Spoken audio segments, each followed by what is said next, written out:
profile. You understand the meaning of the word? Jalan-jalan ke kota Medan, singgah sebentar beli durian.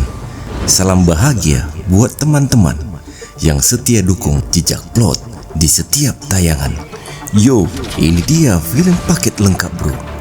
Dua bersaudara Gecko mungkin gak pernah nyangka setelah sukses merampok dan lolos dari kejaran polisi dan bahkan FBI, mereka justru melangkah ke sebuah tempat hiburan malam yang penuh misteri. Sekilas tempat itu tampak seperti surganya dunia. Lampu gemerlap, musik menggoda, dan wanita di mana-mana. Dan siapa sangka, semua itu cuma topeng belaka. Karena di balik gemerlapnya tersembunyi mimpi buruk yang siap memangsa siapapun yang masuk ke sana. Dan disinilah kisah gila itu dimulai. Tapi sebelum kita sikat alur film ini, From Dusk Till Dawn, jangan lupa klik subscribe dan nyalakan loncengnya biar kamu gak ketinggalan update film-film keren dari channel kita yang pastinya makin keren tiap harinya.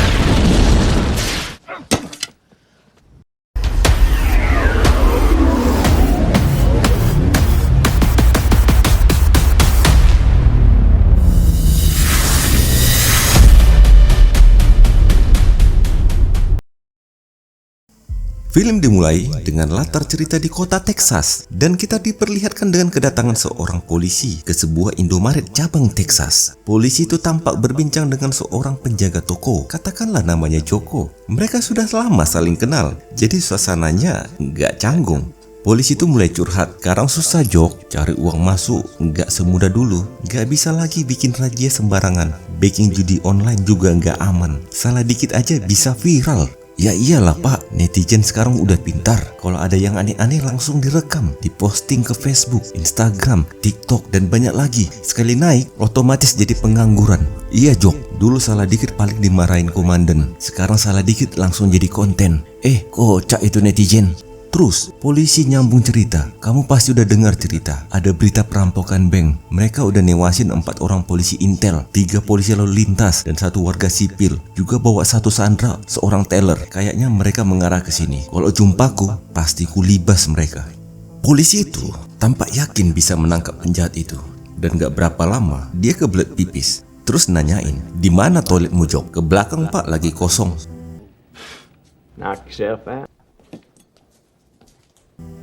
Gak berapa lama polisi cabut. 2 orang perampok tadi yang mereka ceritain, rupanya di dalam Indomaret lagi bawa sandera. Dan dari tadi, si Joko pun lagi acting supaya polisi gak curiga. Penjahat itu mengancam, kalau lo macam-macam ngasih tahu kami di sini, kuledakkan kepalamu. Gak usah main kode-kode, suruh dia segera cabut dari sini. Dan gak usah banyak bacot. Joko hanya bilang, aku udah lama kenal dia. Dan polisi ini hampir setiap hari mampir ke sini. Dan gak mungkin aku macam-macam. Oke, jaga mulutmu dan gak usah macam-macam. Yeah. Gak berapa lama kemudian, polisi balik dari toilet dan mau bayar minumannya.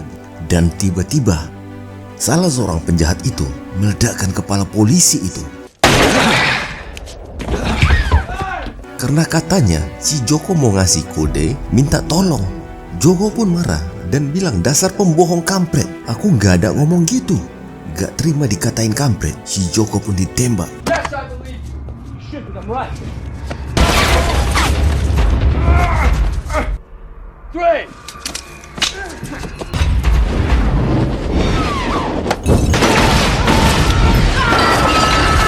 Joko balas, ambil senjata, dan terjadilah baku tembak di dalam Indomaret. I didn't say you shut the hell up.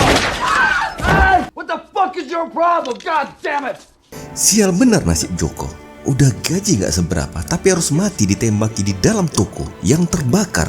He did a very nice shit. Except I'm telling you, the way he uses the word low profile. Kedua penjahat itu adalah abang beradik. Mereka dikenal sebagai Gecko bersaudara. Yang paling tua bernama Seth.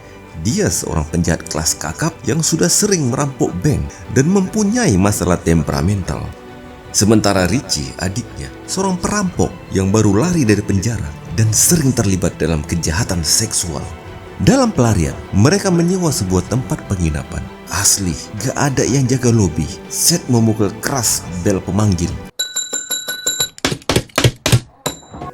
Ternyata di dalam bagasi mobil, mereka menyekap seorang teller dari bank yang telah mereka rampok. Dalam kamar itu, Seth memberi peringatan. Dia mengatakan dalam nada intimidasi supaya jangan pernah bersuara sama sekali dan tidak boleh bertanya apapun itu. Jika dia melanggar, maka salah satu peluru akan terbang bersarang di kepalanya. Bahkan, kalau juga dia berniat melarikan diri, salah satu peluru ini pun akan mengejarnya. Seth berkata, "Jika kamu mengikuti semua perintahku, maka kamu akan keluar hidup-hidup dari sini. Pegang janjiku." I give you my word.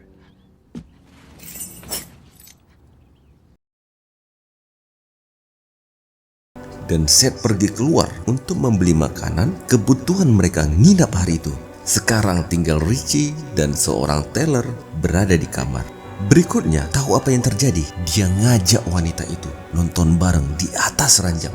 Walaupun sudah paruh baya, Richie kayaknya dia nggak peduli sama sekali. Dan memang kawan ini agak sakit. Seketika, otak mesumnya pun meronta. Sekembalinya Seth berbelanja makanan, dia baru teringat Sandra yang mereka sekap tadi. Lalu bertanya, di mana dia sekarang? Dengan santainya, Richie ngasih tahu di dalam kamar. Seth terdiam, bingung, dan gak bisa berkata apa-apa. Richard, what's wrong with you? Ternyata wanita itu sudah dinodai, lalu dihilangkan nyawanya. Richie berdalih karena wanita itu tadi mencoba melarikan diri. Seth gak percaya. Gula darahnya pun naik karena ucapan dia gak masuk akal. Do you just say fucking yes? Say yes. Kita beralih ke tempat lain. Kita diperkenalkan dengan sebuah keluarga yang sedang melakukan perjalanan ke El Paso, sebuah kota yang berada di Meksiko. Mereka sedang makan siang di sebuah restoran pinggir jalan. Mereka hanya bertiga. Jacob ayahnya seorang duda, mantan pendeta yang berubah menjadi ateis ketika kehilangan istrinya akibat sebuah kecelakaan mobil. Dia mempunyai anak gadis bernama Kit, juga seorang anak laki-laki bernama Scott. Setelah itu, mereka mau nginap di sebuah Red Doors, cabang Texas. Dengan mobil trailer, mereka sampai di tempat itu pun secara tiba-tiba bertemu dengan Seth di depan mereka. Seketika, mobil pun rem mendadak. Seth memandang mereka dengan sinis sambil meminum bir. Lalu dia berjalan dengan santai dalam senyuman. Memang gila orang ini. Di dalam kamar itu, pintu digedor. Ternyata Richie hendak meminta es batu. Niat Jacob mau bantu. Ternyata tinju Seth sudah melayang di wajahnya. What is this? Lalu mereka berdua didudukkan dan diinterogasi oleh Seth. Jadi apa cerita kalian? Apakah kalian pasangan homo? Jacob berkata, ini anakku. Tapi kamu gak seperti orang Jepang, kata Seth. Sembari mereka berbincang, tiba-tiba anak gadis itu keluar dari kamar mandi. Gecko bersaudara pun terkejut. Kemudian Seth kembali mengendalikan situasi agar mereka semua nurut dan meminta kunci kepada Jacob. Entah kenapa tiba-tiba otak mesum Richie kembali kambuh dan tidak menghiraukan abangnya berbicara. Dia berhalusinasi, seolah gadis itu berkata, maukah kamu membantuku mencicipi kerang rebusku? Pasti dan tentu saja, jawab Richie. Kemudian Seth menyadarkan Richie dengan melempar kunci kepadanya. Tapi Richie gagal fokus dan kunci terjatuh ke lantai sambil menatapi lekukan tubuh gadis itu. Mereka akhirnya dibawa ke dalam truk untuk dijadikan sandera melewati perbatasan menuju Meksiko. Di dalam truk, Seth mulai interogasi Jacob, lalu bertanya, siapa di foto ini? Itu istriku katanya. Lalu, di mana ia sekarang? Dia sudah meninggal dan Jacob menceritakan bahwa istrinya telah mengalami kecelakaan mobil. Akibat rem blong, mobil meluncur dan terjatuh dari jalan.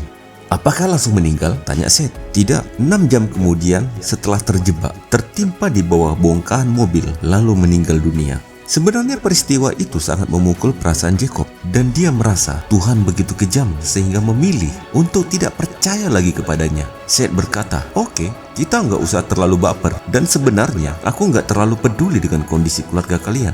Entah kau mati hari ini, entah besok, aku nggak peduli sama sekali. Tapi jika kau membantu kami melarikan diri keluar dari perbatasan tanpa terjadi insiden, aku berjanji kalian akan baik-baik saja sampai besok. Tapi kalau kau melanggarnya, aku akan lenyapkan kalian semua. Dan mereka pun bersepakat. Dalam perjalanan, Richie mencoba bertanya kembali gadis itu, apakah benar kamu minta untuk mencicipi kerang rebusmu? Langsung Seth marah kepada Richie untuk tidak ngobrol dengan mereka karena tahu otak mesum kambing bandot ini mulai kambuh.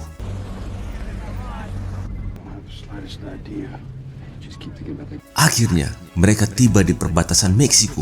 Tampak penjagaan ketat oleh pihak keamanan memeriksa setiap kendaraan yang melintas. Semua mobil berhenti dan polisi menggeledah satu persatu mobil yang antri di sana. Seth memastikan supaya Jacob jangan bertindak aneh-aneh atau anak gadisnya bakalan ditembak. Seorang polisi datang menghampiri dan mulai mengajukan pertanyaan. Dia mengatakan mereka hanya berdua dengan putranya untuk tujuan Meksiko. Tapi di dalam kamar mandi, perdebatan antara geng bersaudara terjadi. Ketika Seth mengatakan polisi tidak akan masuk memeriksa kalau kau nggak bertingkah seperti orang sinting, Richie nggak terima ucapan itu. Apa maksudmu dengan mengatakan aku orang sinting? Richie mulai ngoceh, nyerocos nggak jelas sementara Seth meminta supaya dia diam karena bukan waktunya untuk berdebat. Tak tahan dengan ocehan, terpaksa Richie harus dikasih pingsan. That was nutty, not to mention stupid. Polisi pun heran mendengar suara gaduh dari kamar mandi karena Jacob mengatakan 2 orang dengan putranya tadi, tapi sekarang berbeda, ada anak gadis maksudnya tadi. Langsung itu membuat polisi menaruh curiga sehingga masuk ke dalam mobil. Aduh, dasar Richie goblok. Pintu kamar mandi pun dibuka. Ternyata Kate sedang dalam posisi lagi pup. Polisi ini memang agak nakal. Dia seperti penasaran mau tahu bentuknya seperti apa. Segitiga, kotak, atau bulat ya? Mungkin karena malu, polisi akhirnya meninggalkan mereka. Seth sangat senang sekali karena mereka berhasil melewati pintu perbatasan tanpa terjadi insiden sama sekali.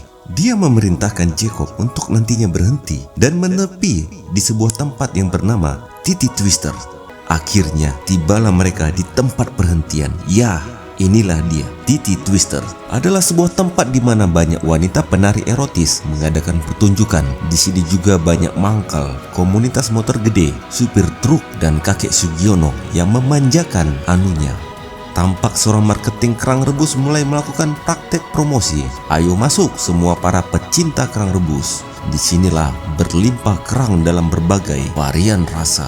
Ada kerang kulit putih, kulit hitam dari Spanyol, kerang kulit kuning, kerang panas, kerang dingin, kerang basah, berbulu, berdarah, kerang berdenyut. Pokoknya lengkap. Ayo masuk, tinggal pilih, ada semua tergantung selera kalian. Mereka juga menyediakan paket diskon untuk pembelian dalam partai besar. Waduh.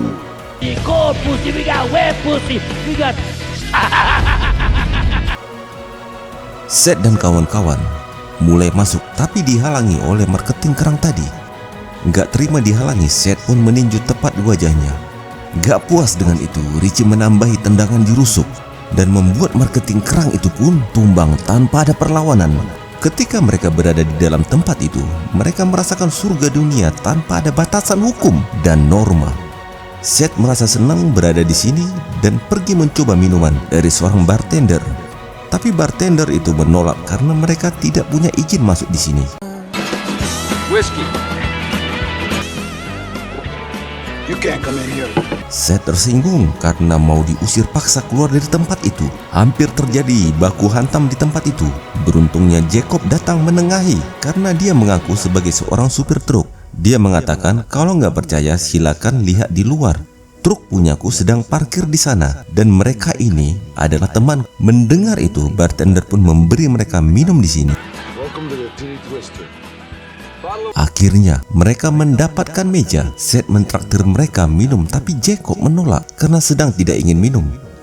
Jadinya dia minum dengan kedua anaknya. Tapi tampaknya Seth masih kesal dengan pengelola tempat ini sehingga ia melampiaskan dengan membanting gelas ke meja berkali-kali. Jacob heran, "Kenapa kamu marah-marah?" tanyanya.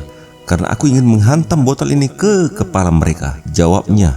Lalu Jacob menegur, "Kau seperti pecundang, padahal kita lagi nyantai di sini. Seluruh polisi Texas dan FBI mencarimu, dan apakah mereka menemukanmu? Mereka gagal, dan kau sudah jadi pemenang. Jadi nikmatilah semua ini." Sadar dengan itu, Seth menawarkan minum kepadanya serta menaruh respek kepada Jacob. Enjoy it. I want you to have a drink with me. I insist.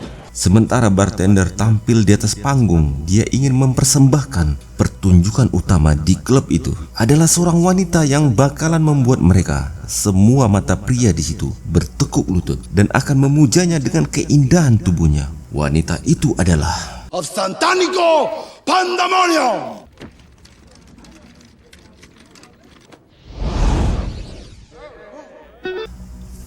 ketika dia membuka mantelnya, tampak seekor ular sanca putih meliuk-liuk melingkar di tubuhnya. Sementara dia menari dengan sensual, membuat para pria hidung belang merinding seolah torpedo mereka siap meluncur menggantikan ular itu. Dan aku yakin kamu akan merasakan hal yang serupa seperti mereka, ya kan bro?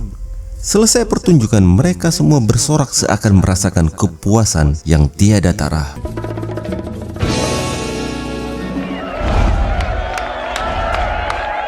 Para penjaga klub datang bersama marketing kerang rebus menghampiri mereka ingin menuntut balas sehingga terjadi perkelahian di antara mereka. Beberapa orang rubuh ditembak oleh Seth. Tangan Richie berdarah dan menetes di lantai habis tertikam oleh pisau. Entah kenapa di belakang wanita itu tampak berhasrat dengan tetesan darah dan tiba-tiba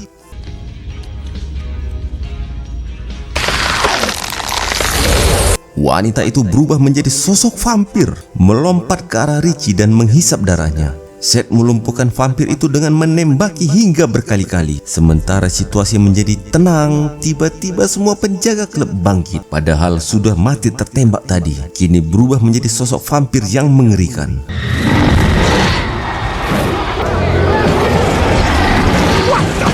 Seth menemukan Richie sudah meninggal dan merasa menyesal tidak bisa membawa dia ke El Rey dan berkata betapa dia sangat menyayangi Richie. Tapi tiba-tiba Richie bangkit berubah menjadi sosok vampir juga. Semua orang berusaha memegang Richie supaya tidak bergerak. Dengan berat hati Seth harus menikam jantungnya agar dia beristirahat dalam damai. Satu persatu korban yang tergigit oleh vampir bangkit dan berubah. Karena itu, mereka memutuskan untuk menikam semua korban yang meninggal agar tidak bangkit menjadi sosok vampir berikutnya. Tapi tampaknya Kit ragu untuk menikam. Karena asik memperhatikan gadis itu, Sex Machine tiba-tiba tergigit tangannya oleh seorang vampir yang bangkit. Sial benar nasibnya. Dia menyembunyikan kejadian itu dari mereka. Dalam kondisi tenang melihat kejadian ini, seorang veteran perang teringat masa lalunya. Dia mulai cerita pengalaman bagaimana dia selamat sementara seluruh pasukannya telah bermatian. Dia bersembunyi di tumpukan mayat dan ketika ada kesempatan, dia mulai membunuh pasukan musuh ketika mereka tidur satu persatu. Selagi dia bercerita, ternyata Sex Machine mendengar bisikan dari kumpulan vampir di luar. Dia terheran, mengalami perubahan satu persatu pada anggota tubuhnya. Tiba-tiba Sex Machine menjadi salah satu dari mereka dan menggigit pria itu. Mereka mencoba menghentikan tapi sialnya Jacob juga ikut tergigit. Kejadian menjadi kacau ketika Sex Machine dicampakkan keluar pintu dan menyebabkan seluruh kelelawar vampir yang tadinya di luar masuk ke dalam ruangan. Mereka berlari menyelamatkan diri, sementara Jacob masih tertinggal bersembunyi di bawah meja. Dalam persembunyiannya, Jacob membuat perisai salib dengan menggunakan senapan dan sebatang kayu.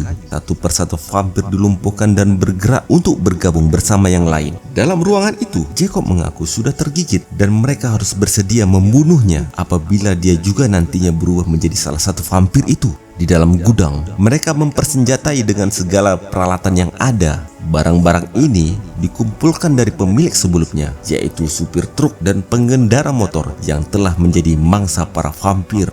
Di sini, iman Jacob sudah kembali dan mulai mendoakan air untuk digunakan nantinya sebagai senjata melawan para vampir. Pintu pun dibuka dan pertempuran pun terjadi.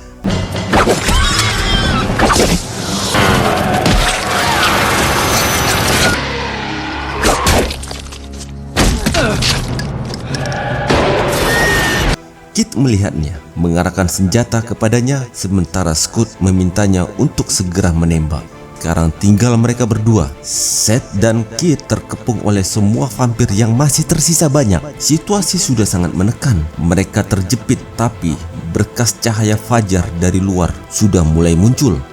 Mereka mendobrak dengan menembaki pintu itu, sehingga cahaya semakin menyebar, membunuh seluruh vampir yang berada di dalam. Kesal dengan Carlos, Seth meninjunya karena dialah yang menyuruh mereka untuk janji ketemuan di situ. Carlos pun jujur karena dia pun belum pernah ke sini dan hanya lewat beberapa kali. Dia pikir ini adalah tempat yang bagus untuk dikunjungi. Seth marah-marah karena ulah dia, Seth harus kehilangan adiknya dan juga gadis itu harus kehilangan keluarganya. Berdebah memang Carlos ini. Uang hasil perampokan pun mereka bagi, termasuk Kit mendapatkan bagian dari uang itu untuk melanjutkan hidupnya. Kit menawarkan untuk menemani Seth, tapi Seth bukan seperti yang kamu pikirkan. Dia memang bandit, tapi bukan penjahat kelamin cuy. Akhirnya mereka berpisah, memilih jalan masing-masing. Sementara mereka pergi, tampak Skin menampilkan bahwa sarang vampir itu hanya pucuk saja. Di bawah tanah jauh ke dalam masih banyak ruang kegelapan yang belum terjelajahi. Dan film pun berakhir. Tamat. Pesan moral from Dusk Till Dawn. Kadang yang seram bukan vampirnya bro, tapi sifat manusia itu sendiri. Serakah, egois, haus kuasa, itulah monster yang nyata. Tapi di titik paling gelap, kadang justru nurani muncul.